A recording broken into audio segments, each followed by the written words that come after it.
Hello everyone, I am Stephanie Michael from DPE 3B and my matrix ID is 33 DPE 19F1043. Today I would like to present a small part on heat transfers chapter 5, which is heat exchanger. So what is a heat exchanger? I am sure this is a big question running in everybody's mind. So let's get started on the presentation. So before starting my presentation any further, I would like to share my screen so you guys can see my slide. So there you go. Okay. So what is a heat exchanger? A heat exchanger is a system or a device used to transfer heat between two or more fluids. Heat exchangers are used in both cooling and heating processes. The fluid may be separated by a solid wall to prevent mixing, or they may be in direct contact. So in long word short, a device which allows heat from a fluid, which is liquid or a gas, to pass through a second fluid, which is another liquid or a gas, without the two fluid having mixed or having any contact with each another. So they are widely used in space heating, refrigerator, air conditioning, power station, chemical plants, and even petrochemical plants.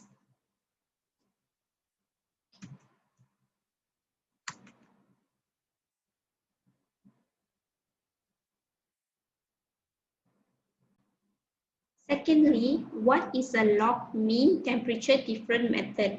So this method is widely used in heat exchangers devices to calculate the driving force of the heat transfer in flow system. So LMTD is used to determine the temperature driving force, as I stated earlier, for the high heat transfer in flow system, most notably in heat exchangers.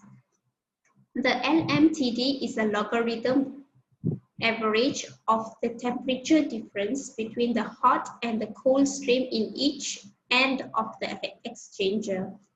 The larger the LMTD, the more heat is being transferred.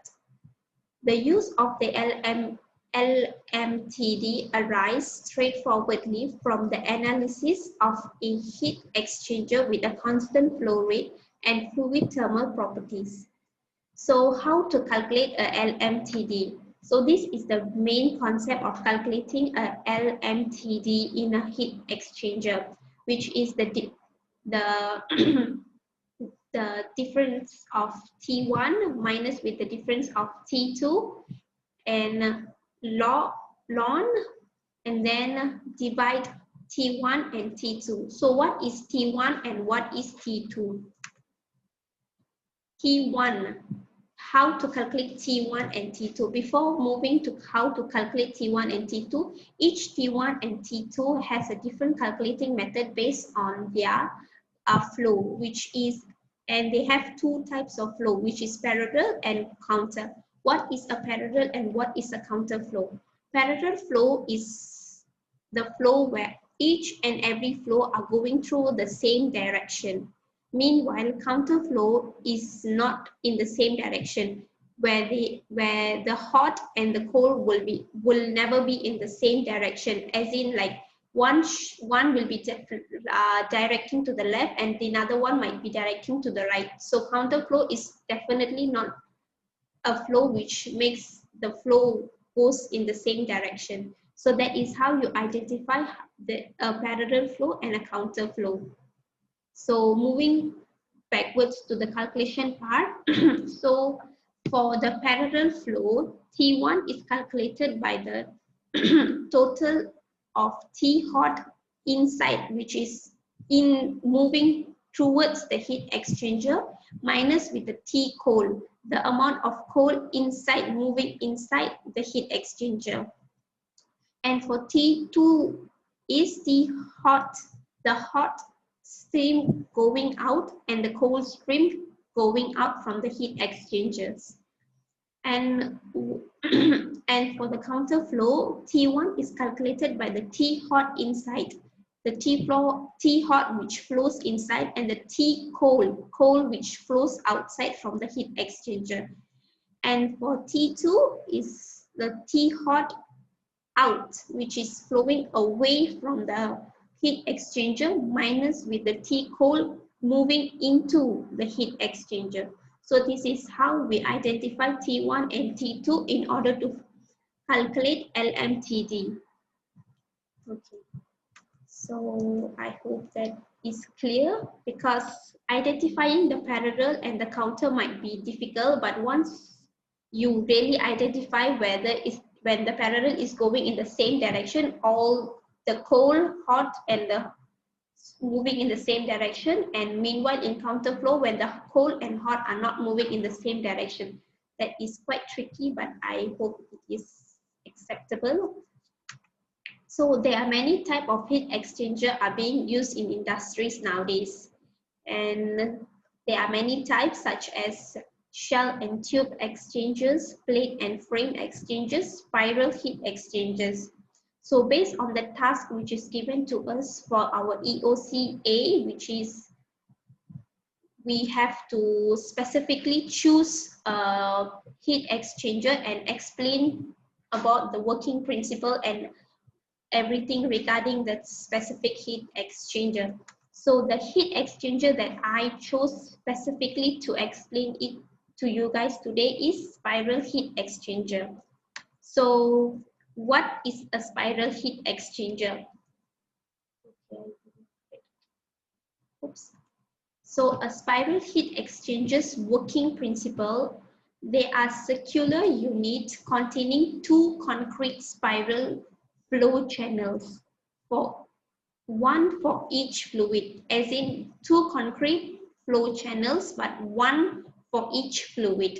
The different media flow counter currently in this channel with no risk of intermixing. Intermixing as in like when they have two fluid as in liquid or gas, to make sure they are not mixing together. So one fluid enters the center of the unit and flows towards the periphery. Another fluid enters the unit at the periphery and moves towards the center. The channels are curved and have a uniform cross section. The product channel is normally open on one side and closed on the other. The heating and cooling medium channel can sometimes be closed on both sides, depending on the cleanliness of the heating cooling medium. Each channel has one connection in the center and one on the periphery for the heat exchanger. So long story short, the spiral plate heat exchanger is made of two long metal plates around a center cord to form two concrete spiral flow passage, one for each fluid. The plate edges are well shut so that each of the fluids stay within their own passage and there will be no bypassing between each another. So as you can see in this picture, which is the long metal which has been rolled well to the center cord. So apart from that is the construction of a spiral heat exchanger. The distance between the sheets in the spiral channel is maintained by using a spacer stud that were welded prior to rolling. Once the main spiral pack has been rolled, alternate top and bottom edges are welded and each end closed by a gasket, flat, or a conical covered bottled to the body. This ensures there is no intermixing or mixing of two fluids occurs. Any leakage from the periphery cover to the atmosphere or to a passage that contains the same fluid. To put it in a way to more able to understand it more well, so a spiral plate heat exchangers are built by rolling two parallel long sheets around a center bar to make a spiral shape. The free The free final edges of the channels then will weld together to seal the end of the channels. The distance between the metal sheets is kept using studs that are welded to the sheets. The length of the studs can be vary from 5 to 25 mm, which is like the stud is very thin. So this is to make sure that the hot fluid and the cold fluid does not mix with each another during the process of heat exchanger is happening in the spiral heat exchanger. So moving on to the next part of the spiral heat exchanger is the component of the spiral heat exchanger. So as we were talking, it has a gasket, a SS cap screw, and a titanium water bolt box, and a few other components of the spiral heat exchanger to make the working process of this heat exchanger more effective. Secondly, there are several types of spiral heat exchanger have been used in industries nowadays.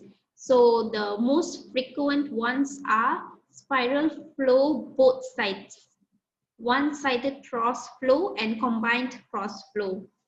So these are the main images of how they look in the industries which specifically use them to improvise their heat transfer mechanism. So these are the difference and their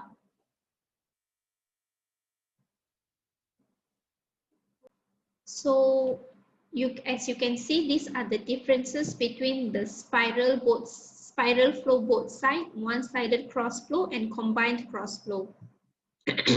So as for the spiral flow side, both sides, steam heating or vapor condensing, which is the benefits of this specific heat exchanger. Meanwhile, for one-sided cross flow, ideal for condensing under deep vacuum. And for combined cross flow, vapor to liquid condensing. These are the mediums which are suitable for those specific heat exchangers. So for spiral flow both sides, it is suitable condense at pressure above atmospheric. And for one-sided cross flow, extremely low vapor side pressure drop. And for combined cross flow, suitable for low and moderate operating pressures. So these are the main three which have been used in industry quite sometimes.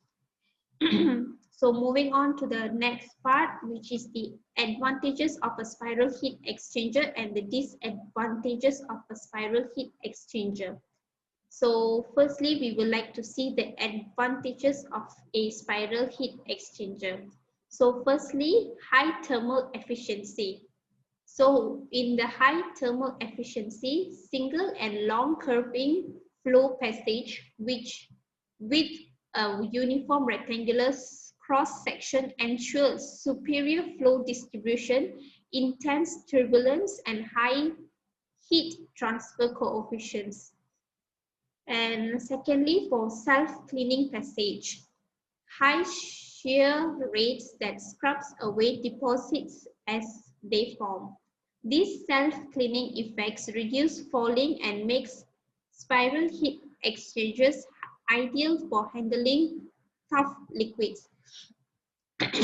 So mainly self-cleaning passages, as far as I'm concerned, one of the best heat exchanger which has their own self-cleaning passage is spiral heat exchangers.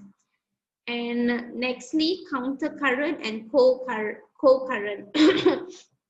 So spiral heat exchangers normally operates in true counter-current flow or for closed approaches and temperature crosses.